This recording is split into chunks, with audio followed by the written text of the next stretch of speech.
జూబ్లీహిల్స్ ఉప ఎన్నిక పోలింగ్ ప్రారంభమైంది. నియోజకవర్గ వ్యాప్తంగా 407 పోలింగ్ కేంద్రాల్లో ఓటర్లు తమ ఓటు హక్కు వినియోగించుకుంటున్నారు.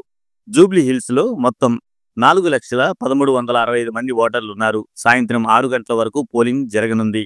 ఓటింగ్ స్టేషన్ల వద్ద 2,060 మంది పోలీసులు, సిఆర్పీఎఫ్ సిబ్బందితో పాటు కట్టుదిట్టమైన భద్రతా ఏర్పాట్లు చేశారు.